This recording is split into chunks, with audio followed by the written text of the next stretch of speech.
এই মুহূর্তে সবথেকে বড় খবর, চাম্পাহাটিতে ফের বাজি বিস্ফোরণে আহত 2। চাম্পাহাটিতে ফের বাজি বিস্ফোরণের ঘটনায় চাঞ্চল্য ছড়িয়েছে এলাকায়। বিস্ফোরণে আহত হয়েছে 2 জন। আহতদের আশঙ্কাজনক অবস্থায় হাসপাতালে নিয়ে যাওয়া হয়েছে।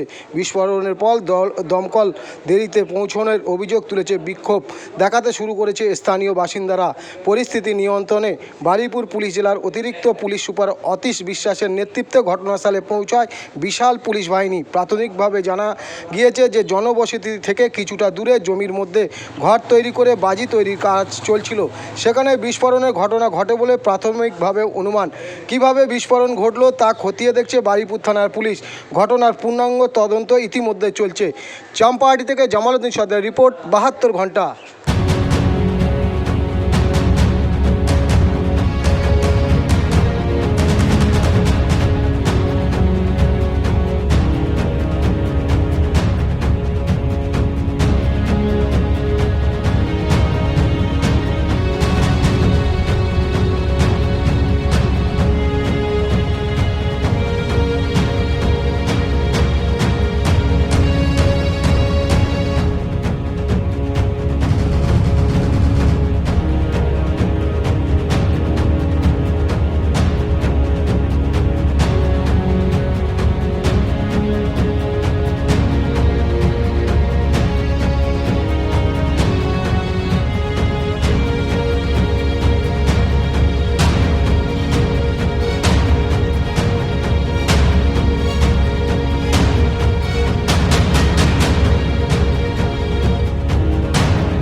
ঠিক জানি না বলতে জানি, বাড়িতে ছিলাম 11টা নাগাদ। এখানে ঝামেলা হয় ওনার বউয়ের সঙ্গে, ছেলের সঙ্গে, আরও 2 জন কর্মচারী ছিল, টোটাল 5 জন ছিল। এখানে ঝামেলা হয়।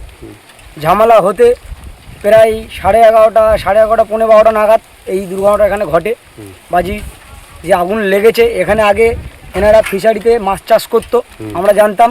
চাষ করতে করতে বর্ষার মধ্যে বাজি কারখানা কবে গড়ে তুলেছে আমরা জানি না। এই দুর্ঘটনা হতেই আমরা জানতে পেরেছি। কার কারখানা এটা? কার কারখানা বলতে বাপি, টাইটেল তো আমি জানি না, নামটাই জানি বাপি ওনার। যাই হোক, ওনার টাইটেল তো আমি জানি না। ওনার বউ ছেলে মিলে কাজ করছিল? বউ ছিল, ছেলে ছিল, আর উনি ছিল। আচ্ছা। আরো 2 জন কর্মচারী ছিল ওনার সঙ্গে। আহত হয়েছে বা কি নিয়ে আহত হয়েছে বলতে দেখেছি ওনার বউকে নিয়ে যেতে, পুড়ে গেছে, রাস্তার উপরে তুলেছিল নিয়ে যেতে।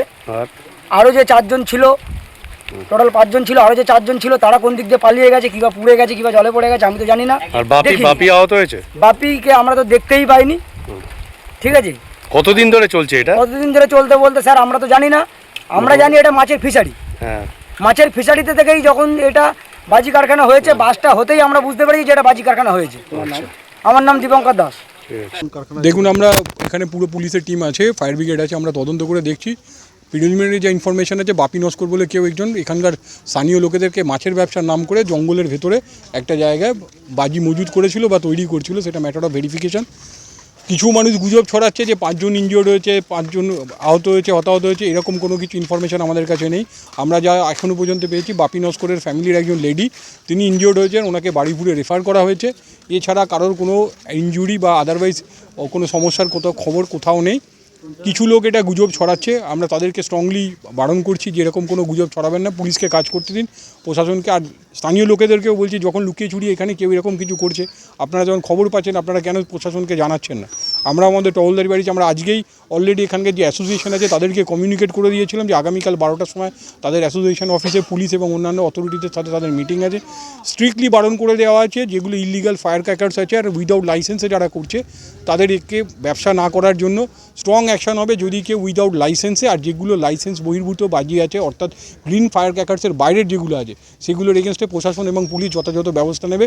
রেড কন্টিনিউ আছে, আনফর্চুনেটলি এরকম একটা আইসোলেটেড পেতে নর্মালি আমাদের ফায়ার ব্রিগেড বা যে জায়গাগুলোতে এগুলো হচ্ছে বা লাইসেন্স দেওয়া আছে সেটা চম্পাহাটি হারাল এই এরিয়াতে। এটা চম্পাহাটি হারালের উল্টো দিকে একটা জলা জায়গাতে জঙ্গলের মাঝখানে করছে। স্থানীয় লোকেরা তারাই জানে না বলছে, তারা বলছে মাছের ব্যবসা করার নাম করে এখানে করেছে। আমরা জিনিসটা তদন্ত করছি, আমরা যে ওনার আছে বা যে এইটার সাথে যুক্ত আছে তার খোঁজ নিয়ে তাকে যথাযথ আইনি ব্যবস্থা নেওয়া হবে তার এগেনস্টে।